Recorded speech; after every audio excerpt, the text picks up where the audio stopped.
শুধু বিভ্রান্ত হওয়া দরকার নেই। কালকে রাতে আমরা ছিলাম তো। না, হয় নাই, শুধু শুধু আমরা মনে হয় বাইরে কেউ। না, কিছু হয় নাই। রাধে রাধে। রাধে রাধে। রাধে রাধে। রাধে রাধে।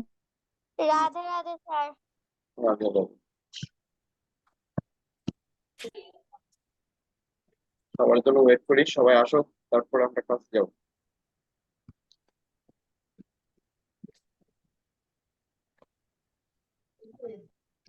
শুভ গুরুজি কি অসুস্থ বোধ করছো নাকি? হ্যাঁ হুম। হ্যাঁ, আজকে আমিও বুঝলাম না। তাহলে কি হবে? কি ঘুম পূর্ণ হয় নাই মনে হয়? হ্যাঁ। ঘুম না। হইতেছে। আচ্ছা, বলো ছোট করলাম সমাদৃতা। সবার ক্যামেরা গুলো অন করো, সবার ক্যামেরা গুলো এখন অন করো, সবার সাথে একটু কথা বলি।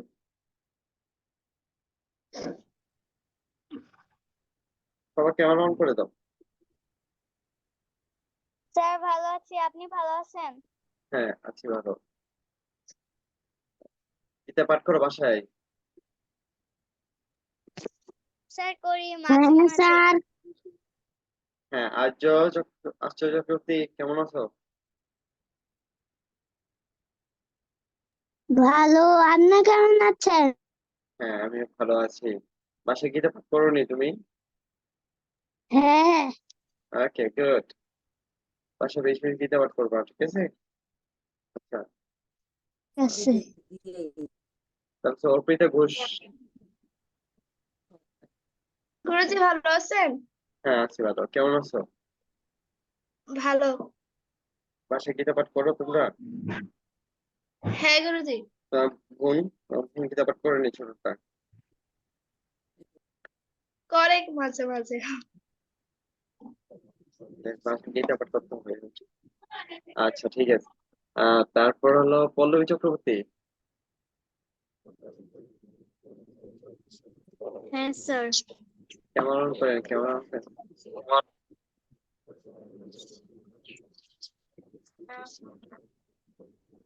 কেমন আছেন? ভালো স্যার, আপনি কেমন আছেন? হ্যাঁ ভালো আছি।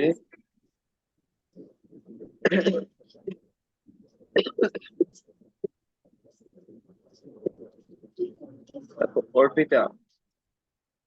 অর্পিতা হ্যাঁ স্যার। দেবনাথ কেমন আছো? ভালো, আপনি কেমন আছেন? হ্যাঁ আমিও ভালো আছি।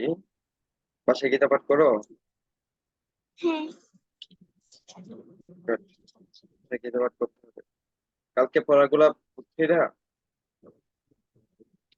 হ্যাঁ। গতকাল যে পড়াইছিল ওই পড়াগুলো বুঝছি না নি? বুঝতে পারছো নি? মানে গতকালে পড়াগুলো বুঝছো না তোমরা? ও, তারপর স্বপ্নের সরকার। জি গুরুজি। হ্যাঁ কেমন আছো? ভালো। জগন্নাথের কিভাবে ভালো আছি। আহ, বাসায় গীতা পাঠ করো? জি গুরুজি। এটা চর্চা হয়নি যে আমি তো এই যে আমরা যে পড়া যে দেই, বাসায় লেখো তো? জি গুরুজি। ওকে, সবার উদ্দেশ্যে বলতেছি সবাই খাতা এবং কলম নিয়ে বসো। আজকে ক্লাসে ইম্পর্টেন্ট টপিক নিয়ে আলোচনা করবে তো। ক্লাস নেবে আজকে কেশবপুরীজি। হ্যাঁ আমি থাকবো, সমস্যা নাই, কিন্তু কেশবপুরীজি ক্লাস নেবে। আমি একটু শারীরিকভাবে একটু অসুস্থ। কেমন? কেশবপুরীজি।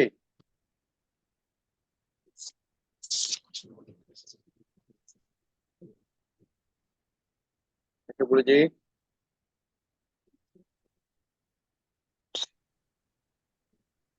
হ্যাঁ, আছি দাও। হ্যাঁ, ক্লাসের ইয়াটা কি দিব? হ্যাঁ বলো। ক্লাস। আচ্ছা, সকলে শান্তশিষ্টভাবে থাকবা এবং কেশবপুরীজিকে ক্লাস নেওয়ার জন্য সাহায্য করবা, ঠিক আছে? যেটা না বুঝবা ক্লাসের শেষে বা একটু পরে যখন গুরুজি তোমাদেরকে প্রশ্ন করবে তখন তোমরা বলবে যে গুরুজি আমরা এই জায়গাটা বুঝি নাই, এই জায়গাটা আবার যদি বলেন, হ্যাঁ? এবং হুম। সবাই খাতা কলম নিয়ে বসে এবং গুরুজি কি বলে সেই ইয়েতে তোমরা মেনটেন করে চলো। ওকে গুরুজি, ক্লাস নেন আপনি সব।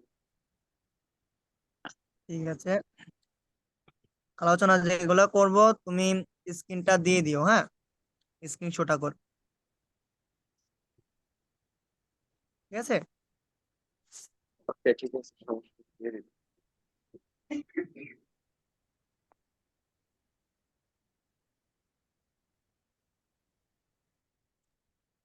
ঠিক আছে। তো রাধে রাধে। রাধে রাধে। রাধে রাধে রাধে। রাধে রাধে। সবাই কেমন আছো?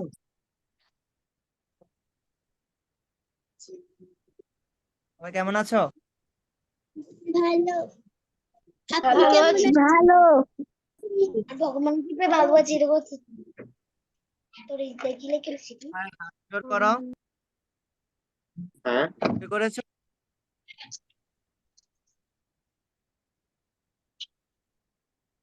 হুম, বলো অখণ্ড মণ্ডলাকারম অখণ্ড মণ্ডল অখণ্ড মণ্ডলাকারং জ্ঞান চরাচর ব্যক্তং যেন চরাচরম তৎপদং জ্ঞেন তৎপদং দর্শন। তৎপদং দর্শিতঞ্জরম শ্রী গুরুবে নমঃ। শ্রী গুরুদেব। তাহলে আজকে আমরা যে প্রণাম মন্ত্রটা করলাম, এই প্রণাম মন্ত্রটা কি? অখণ্ড মণ্ডলাকারম ব্যক্তমেন চরাচর তৎপদং দর্শিতং জ্ঞেন গুরুবে গুরুবে নমঃ। নমঃ।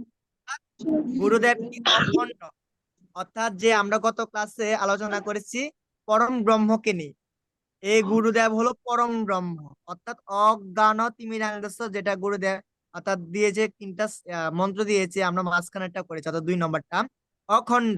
অখণ্ড মানে কি বুঝো তোমরা, বলো তো?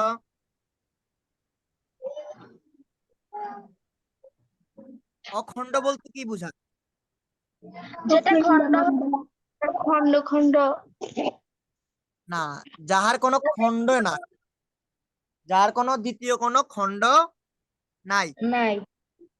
তিনি অখণ্ড, অর্থাৎ তার কোনো খণ্ড নাই, অর্থাৎ তাহার কোনো শাখা নাই। তার কি নাই? ফাঁকা নাই। হ্যাঁ, যেরকম জলের মধ্যে নীল আমরা কি করি, দিয়ে কাপড়, সাদা কাপড়কে রঙিন করি, তাই না? হ্যাঁ, এই কি এরকম করেছো? অর্থাৎ জলের মধ্যে নীল দিয়ে গুলেছো কেউ? আমি হ্যাঁ, বলছি। স্যার আমি তো হ্যাঁ, ভুলি নাই, জানি না। গুলো নাই। এই প্র্যাকটিক্যাল জিনিসগুলা কিন্তু করতে হবে। এই প্র্যাকটিক্যাল জিনিসগুলোর মধ্যে তোমরা মানে প্রকৃতিকে অনুভব করতে পারবা, অর্থাৎ উপলব্ধি করতে পারবা, ঠিক আছে? সামনে আমরা আরো ক্লাসে আমরা আরো প্র্যাকটিক্যাল জিনিস নিয়ে আরো আলোচনা করব, যেমন গতকালকে পরম ব্রহ্মকে নিয়ে গ্যাস লাইট দিয়ে কি করলাম, উদাহরণ দিলাম, সেটা তোমরা আস্তে আস্তে বড় হলে তোমরা দেখতে পারবা, ঠিক আছে? অর্থাৎ এইগুলার সম্মুখীন হবো। আচ্ছা দাঁড়াও, তাহলে আমরা অখণ্ডকে নিয়ে কি করছি, আলোচনা করছি। এই গুরুদেব হলো কি? অখণ্ড, যিনি পরম গুরু। একটা মিনিট, অনলাইন আছে, আচ্ছা আচ্ছা ঠিক আছে। তো দেখো প্রণাম মন্ত্রটা কি বলা হয়েছে, অখণ্ড মণ্ডলাকারম ব্যক্তমেন চরাচর। ব্যক্ত মানে কি বুঝো তোমরা? দেখতে পারো, অখণ্ড অর্থ হলো যার কোনো খণ্ড নাই, শব্দ অর্থ লিখতে পারো, ঠিক আছে? খাতায় নোট করে রাখতে পারো, আজকে তারিখ লিখে, অনলাইন গীতা ক্লাস, তারপর অখণ্ড শব্দ অর্থ, অখণ্ড অর্থ যার কোনো খণ্ড নাই। মন্ডলা মানে তোমার এই বিশ্ব ব্রহ্মাণ্ডকে বোঝানো হয়েছে। ব্যক্ত মানে যেন চরাচর, ব্যক্ত মানে হলো ছড়ানো।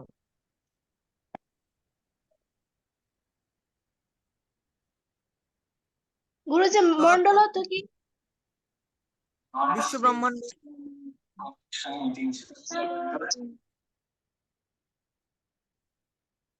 বিশ্ব ব্রহ্মাণ্ড, এই বিশ্ব ব্রহ্মাণ্ডের মধ্যে তিনি ব্যক্তম হয়ে আছে, অর্থাৎ ব্যক্ত হয়ে আছে।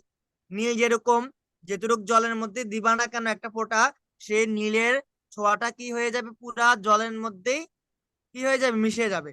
ঠিক সেরকম গুরুদেব এই বিশ্ব ব্রহ্মাণ্ডে মিশে আছে, প্রত্যেকটা কোণে, প্রত্যেক বায়ু, বায়ুর মতো। ঠিক আছে, ঠিক আছে। তা আমরা গত ক্লাসের বিষয়ে চলে যাচ্ছি।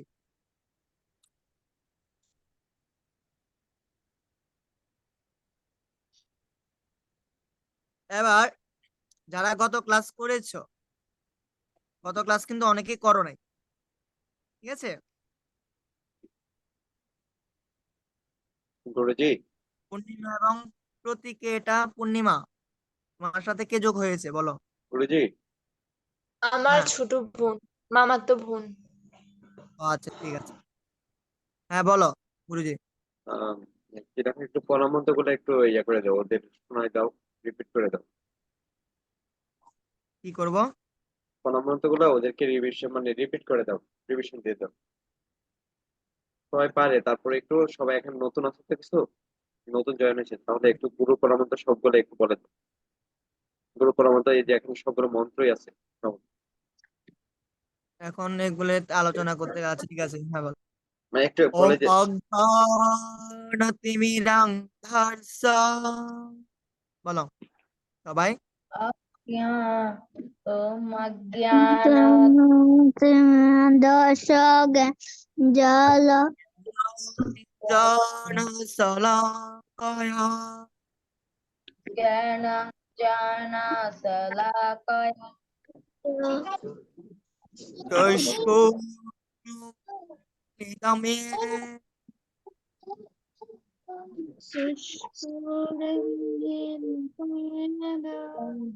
তস্मै শ্রী গুরুবে নমঃ। শ্রী শ্রী গুরুবে নমঃ। এবার শব্দার্থ লেখো এখান থেকে। অজ্ঞান মানে হলো জ্ঞানহীন, যার কোনো জ্ঞান নাই। খাতায় কলম রেডি রাখো। অজ্ঞান অর্থ যাহার জ্ঞান নাই, জ্ঞান শূন্য ব্যক্তিকে অজ্ঞান বলা হয়। যদি ব্যাখ্যান লিখতে চাও তাহলে জ্ঞান শূন্য ব্যক্তিকে অজ্ঞান বলা হয়। আচ্ছা, কেউ কি অজ্ঞান হতে দেখেছো কেউ কে? জি গুরুজি। মানে তোমার কোনো কোনো কথাবার্তা নয়, অজ্ঞান হয়ে পড়ে আছে। জি গুরুজি হ্যাঁ, ঠিক দেখেছি। সেরকম। হ্যাঁ, যার কোনো চেতনা বা জ্ঞান নাই তাকে বলা হয় অজ্ঞান। তারপরে লেখো তিমিরান্ধাস্য হলো রাত্রি বা অন্ধকার।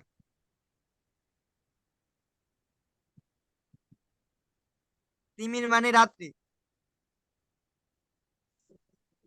কথা তিমিরান্ধাস্য, ঠিক আছে।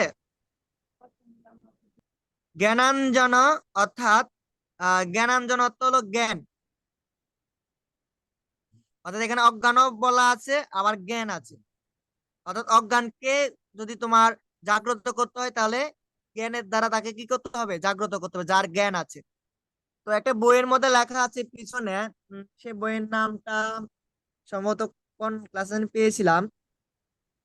একজন ঘুমন্ত মানুষ আর একজন ঘুমন্ত মানুষকে জাগাতে পারে না। স্যার জ্ঞানাঞ্জন অর্থ কি? জ্ঞানাঞ্জন হলো তোমার জ্ঞানের পরিধি বা জ্ঞানের আলোক ছোটা,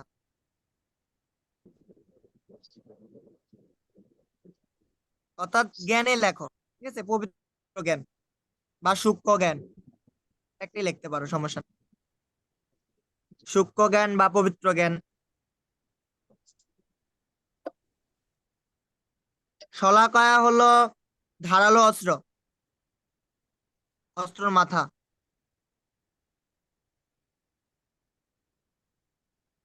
গুরু প্রণাম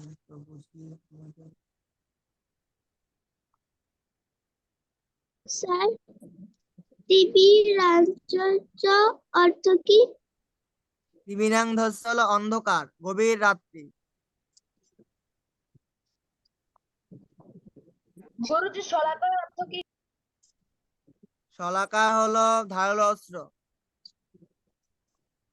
বল্লভ চিহ্ন, বল্লভ যে তীরের আগা যে তোমার এটা থাকে, ধারালো অস্ত্রটা চোকানো থাকে, অর্থাৎ বল্লভ যাকে বলা হয়, এই বল্লভের আগাটাকে বলা হয় শলাকা।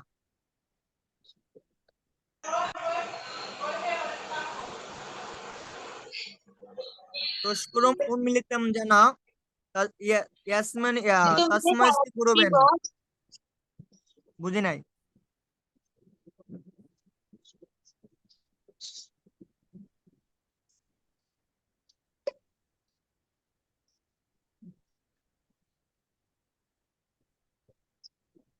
আচ্ছা, তাহলে চক্ষুর উন্মিলন যেন অর্থাৎ আম, জ্ঞান চক্ষু খুলে দেওয়া।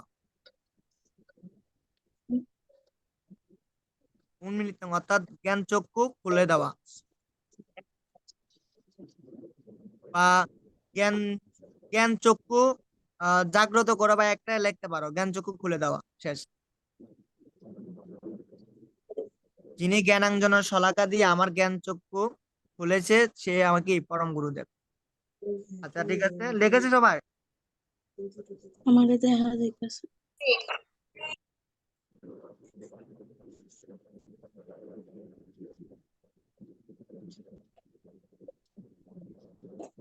তারপরে পরের পরের মন্ত্রটা হলো, যে প্রথম হেডলাইনে লেখা আছে যে শ্রী গুরু প্রণাম মন্ত্র। এক বীজে পঞ্চমুক্তি দেখার কারণে গুরুকে শ্রী গুরুদেব বলা হয়। শেষ। এটা পুরাটার অর্থ এটাই, ঠিক আছে?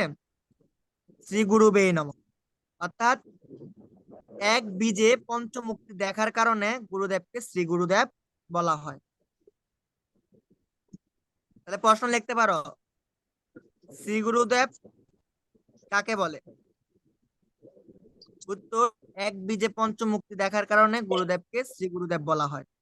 যেমন গুরু ব্রহ্মা, গুরু বিষ্ণু, গুরুদেব মহেশ্বর, গুরু রেব পরম ব্রহ্ম, তস্মৈ শ্রী গুরুবে নমঃ।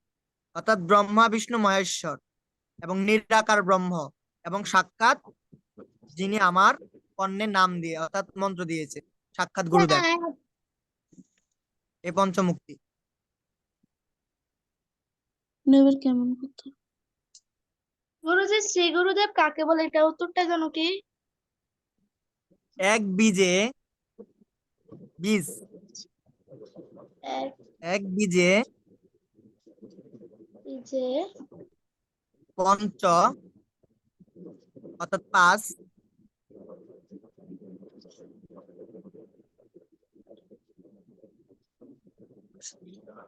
গুরুজি বলেন। এক বীজে পঞ্চমুক্তি দেখার কারণে দেখার কারণে গুরুকে শ্রী গুরুদেব বলা হয়।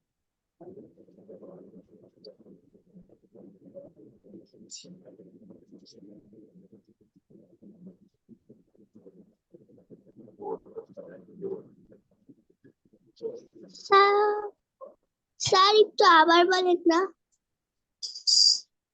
এক বীজে পঞ্চমুক্তি দেখার কারণে গুরুদেবকে শ্রী গুরুদেব বলা হয়।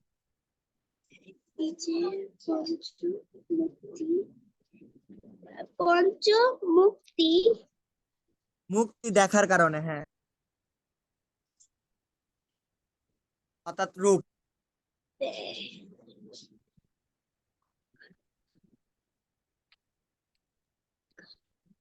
গুরুজি একটু আগে কি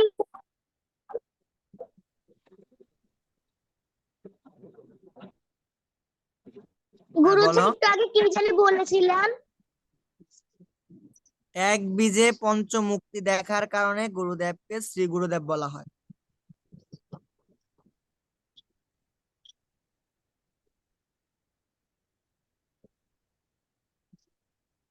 ঠিক আছে, এবার অন্য ইয়াতে যাচ্ছে। হ্যাঁ,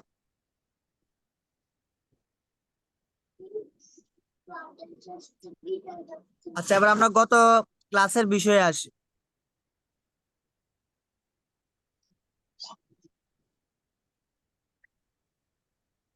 শঙ্খ চক্র পদ্ম, শঙ্খ চক্র পদ্ম গদা যার হস্তে আছে সে রূপকে কি বলা হয়? যিনি দণ্ডায়মান দাঁড়িয়ে আছেন।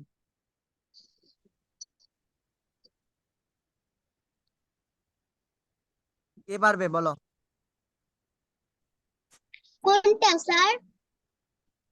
শঙ্খ চক্র গদা পদ্ম গুরুজি কি বলেছিলেন? চতুর্ভুজ ধারী হয়ে দণ্ডায়মান হয়ে দাঁড়িয়ে আছে সে রূপকে আমরা কি বলি, কি নামে চিনি? ব্রহ্মা। শ্রী বিষ্ণু। না, সে রূপকে কি বলা হয় বলো? স্বপ্ননীল তো গত ক্লাসে ছিল। ব্রহ্মা। না, শঙ্খ চক্র গদা পদ্ম শ্রী চার বিষ্ণু। হস্ত বিষ্ণু। শ্রী মহাবিষ্ণু। কি বিষ্ণু? গুরুজি। মহাবিষ্ণু ক্ষীরোৎসায় হয়ে অর্থাৎ স্বয়ং হয়ে আছে, তাহার পদ সেবা করতে শ্রী লক্ষ্মী দেবী এবং মস্তকে ছায়া দিয়ে আছে বাসুকীনাথ অর্থাৎ শেষনাথ। সে রূপকে কি বলা হয়? শ্রী বিষ্ণু বা মহাবিষ্ণু। না না, মহাবিষ্ণু তো দণ্ডায়মান হয়ে আছে আর তিনি স্বয়ং হয়ে আছে এবং সেবা করছে শ্রী লক্ষ্মী দেবী আর শঙ্কর্ষণ অর্থাৎ শঙ্কর্ষণ তো বাসুকীনাথ বা শেষনাথ। কে পারবে? পূর্ণিমা।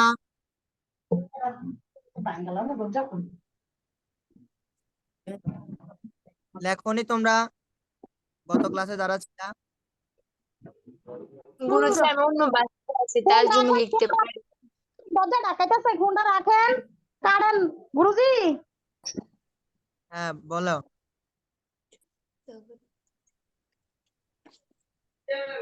গুরুজি কি বলছেন? বেয়াদব বাচ্চা, তুই এত বড় হয়ে গেলে দুষ্টামি করবি কেন? বেয়াদব বাচ্চা, তোমরা সুবর্ণাকে ডাক দিছি না? মনে হচ্ছে তুই মানব তোমরা সুবর্ণাকে হ্যাঁ, ডাক দিছি। এখানে কি হয়েছে আবার?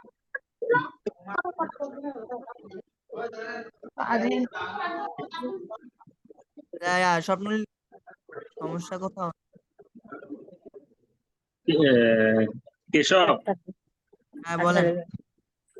কানে হেডফোন লাগায় বলো, কানে হেডফোন লাগায় বলো, তোমার কথা ঠিকভাবে বোঝা যাচ্ছে না, হেডফোন লাগায় বলো।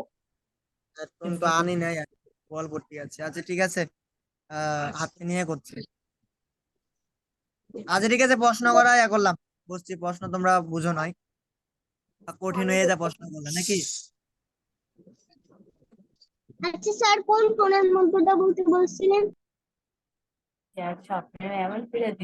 পরবর্তীতে যে প্রশ্নটা করেছিলাম, ক্ষীরোৎসায় মহাসাগরে শয়ন করে আছে, তাহার পদ সেবা করছে শ্রী লক্ষ্মী দেবী এবং শঙ্কর্ষণ, সে রূপকে কি বলা হয়?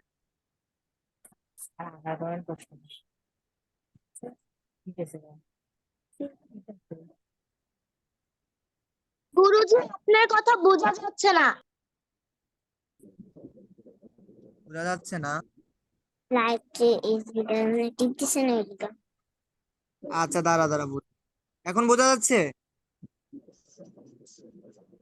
জি স্যার, বোঝা যাচ্ছে। হ্যাঁ স্যার, এখন বোঝা যাচ্ছে।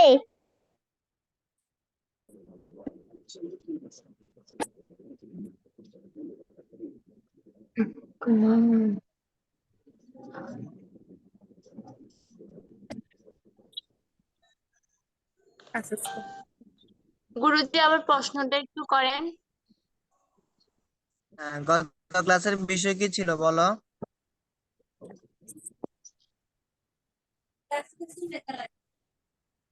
কোন দে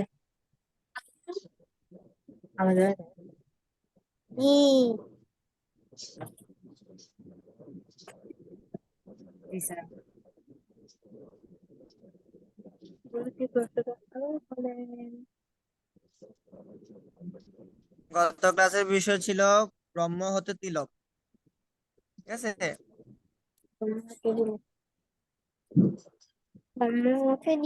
তিলক নিয়েছি, অর্থাৎ ব্রহ্মা, বিষ্ণু, মহেশ্বর, এই তিলক নিয়ে আলোচনা করেছিলাম কত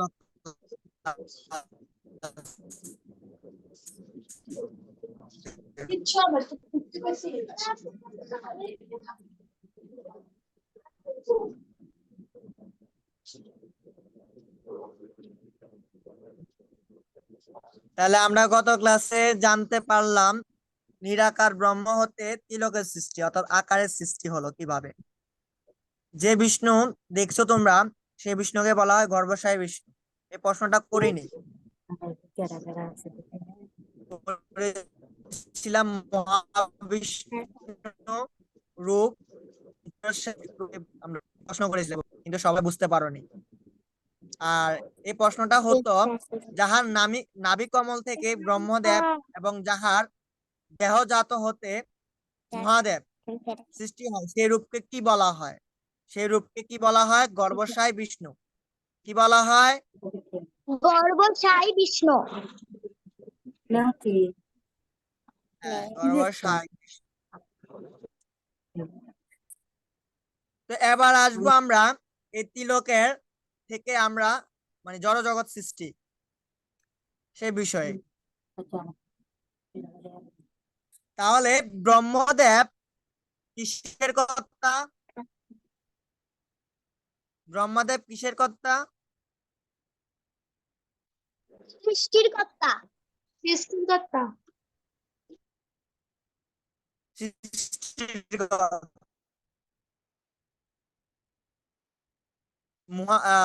অর্থাৎ মহাদেব কিসের? ধ্বংসের কর্তা। ধ্বংসের কর্তা বা মহাদেব বিনাশের কিসের কর্তা বলো? ধ্বংসের কর্তা। বিষ্ণু কিসের কর্তা? হ্যাঁ, মহাবিষ্ণু কিসের ধ্বংসের কর্তা? ধ্বংসের কর্তা। আছে। পালন কর্তা। না, মহাবিষ্ণু হলো পালন কর্তা।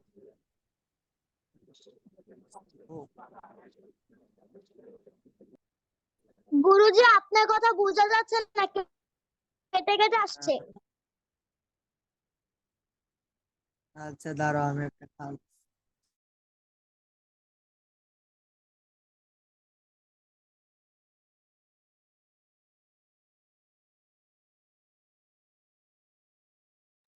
গুরুজি, আপনার কথা বোঝা যাচ্ছে না। রাধে রাধে। এখনো একজনকে ঠিকই এটা সমস্যা হচ্ছে। রাধে রাধে। হ্যাঁ, রাধে রাধে। গুরুজির নেট এমন সম্ভবত সমস্যা হতেছে, তাই না? হুম,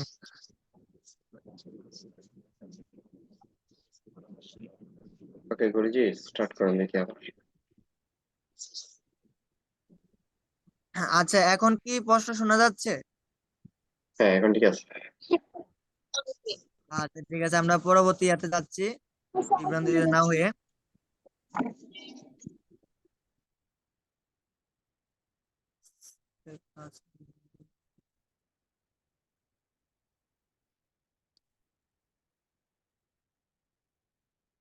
তাহলে ব্রহ্মদেব যেহেতু সৃষ্টি হয়েছে গর্ভশায়ী বিষ্ণুর নাভি কমল হতে, অষ্টথলপদ্ম হতে, তো ব্রহ্মদেবকে দায়িত্ব দিলেন সৃষ্টিকর্তা অর্থাৎ সৃষ্টি করার জন্য। আর যেহেতু মহাদেব সৃষ্টি হননি, দেহ তো জাত হয়েছে, তাই মহাদেবকে দায়িত্ব দেওয়া হয়েছে কিসের জন্য? ধ্বংসের জন্য। আর যেহেতু বিষ্ণু সৃজন করিয়াছে এই বিশ্ব ব্রহ্মাণ্ডকে, সেজন্য বিষ্ণু প্রতিপালক অর্থাৎ পালন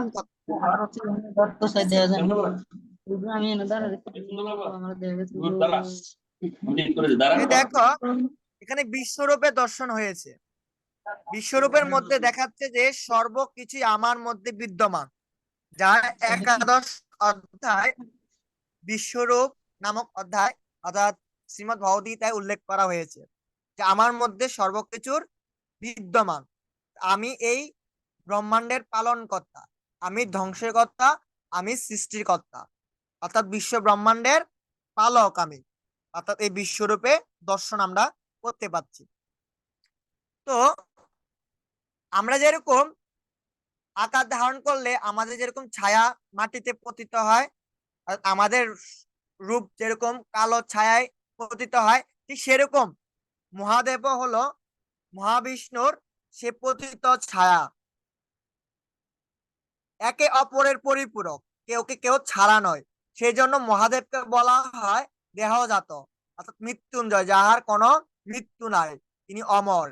আর ব্রহ্মাদেব তিনি সৃষ্টি হইয়াছে নাভি কমল পদ্ম থেকে, তাই ব্রহ্মদেবের আয়ুষ্কালও আছে 4 যুগের 1000 বছর, ব্রহ্মার একদিন মাত্র, অর্থাৎ 12 ঘন্টা। 4 যুগের 1000 বছর, ব্রহ্মদেবের এক রাত্রি মাত্র, অর্থাৎ যুগ আছে 4টি: সত্যযুগ, ত্রেতা যুগ, দ্বাপর যুগ, কলিযুগ। সত্যযুগের যে আয়ুষ্কালটা, মানে এই আয়ুর শেষ হলে ব্রহ্মদেবের এক মানে 12 ঘন্টা মাত্র হয়। এরকম 4 যুগ সমাপ্ত হওয়ার পরে ব্রহ্মদেবের একদিন মাত্র হয়, তারপরে ব্রহ্মদেব আবার নতুন সৃষ্টি করা হয়। এরকম ব্রহ্মদেব চতুর্মুষ্ক, শত মানে শত মস্তকধারী এবং মানে সহস্র মস্তকধারীও ব্রহ্মদেব আছে। ঠিক আছে, শুধু মস্তকধারী নয়, আরো ব্রহ্মদেব আছে। তো আমরা এখন আলোচনা করছিলাম বিশ্বরূপ নিয়ে। আমরা এই বিশ্বরূপ থেকে মানে বের হয়ে এবার আমরা জড় জগতের এদিকে আছি। ঠিক আছে, ধাপে ধাপে। তো তিলক সৃষ্টি হলো, এই তিলকের দায়িত্ব হলো কি, একজন ধ্বংস করবে, একজন সৃষ্টি করবে, আর একজন প্রতিপালন করবে। কেননা শ্রীমদ্ ভগবদ্গীতা বলা হয়েছে যাহা সৃষ্টি হয়েছে তার বিনাশও হয়েছে। তাহলে তোমরা খাতায় নোট করতে পারো, যাহা সৃষ্টি আছে তার বিনাশ আছে, লিখতে পারো, যাহা সৃষ্টি হইয়াছে তাহার বিনাশ ও আছে। একটা পয়েন্ট আকারে লিখতে পারো। আর যাহার বিনাশ নাই, অর্থাৎ যাহা সৃষ্টি হয় নাই তার বিনাশও নাই।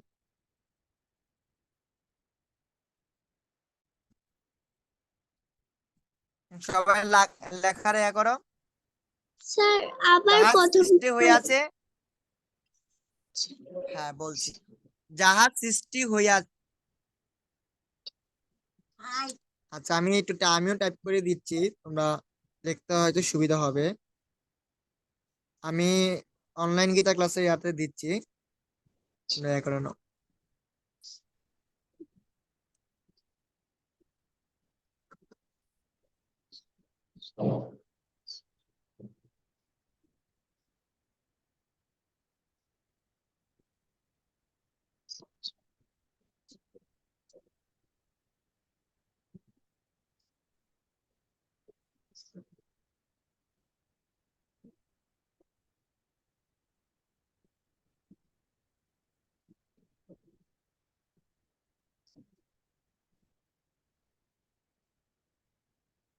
অর্থাৎ এটা হলো তোমার মানে সরল ইয়াতে বললাম আর কি লাইনটা। তাহলে দেখা যাচ্ছে যে যদি আমরা আরেকটু গভীর ভাবে বলি, স্থায়ী বস্তুর বিনাশ নাই, অস্থায়ী বস্তুর স্থায়িত্ব নাই, যেটা গীতার ভাষায়। আর আমরা যদি মানে শুদ্ধ ইয়াতে বলি বাংলায়, অর্থাৎ বোঝার ক্ষেত্রে, যা সৃষ্টি হইয়াছে তার বিনাশও আছে, যা সৃষ্টি হয়নি তার বিনাশও নেই। এটা বোঝার ক্ষেত্রে তোমাদেরকে বলা। ঠিক আছে,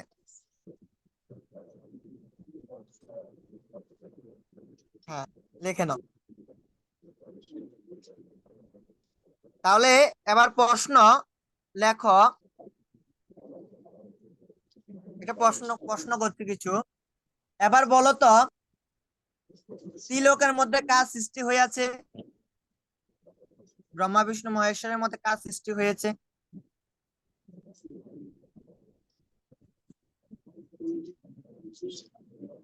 গুরুজি প্রশ্নটা বুঝতে পারছি না, আবার বলেন। ব্রহ্মা বিষ্ণু মহেশ্বরের মধ্যে কার সৃষ্টি হইয়াছে? বিষ্ণুর। ব্রহ্মা বিষ্ণু মহেশ্বরের মধ্যে কার সৃষ্টি হইয়াছে এবং কার বিনাশ আছে?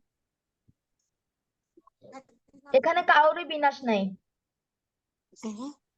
কারো বিনাশ নাই তো বুঝতাম, কিন্তু সৃষ্টির কিন্তু বিনাশ অর্থাৎ দেহান্তর আছে। অর্থাৎ দেহান্তর বলতে তাহার আবার নতুন রূপ আছে। এই তিলকের মধ্যে গুরুজি আমি বলেছি। হ্যাঁ বলো। গুরুজি ব্রহ্মা হ্যাঁ, ব্রহ্মদেব কিন্তু নাভি হতে কিন্তু নাভি কমল হতে সৃষ্টি হয়ে আছে। যে আমাদের দেখো, যারা মায়েরা আছে, তোমাদের অভিভাবক যদি সাথে থাকে, আমরা যখন জন্মগ্রহণ করি তখন কিন্তু আমরা নাভি মূল হতে করি। নাভি মূল হতে মায়ের নাভির মধ্যে থলপদ্রের মধ্যে আমরা থাকি। আমার হে এই নাভি হতে আমরা সৃষ্টি হয়, এই নাভি হতে আমাদের সৃষ্টি হয় নারী। যাই হোক, আমরা এদিকে যাচ্ছি না।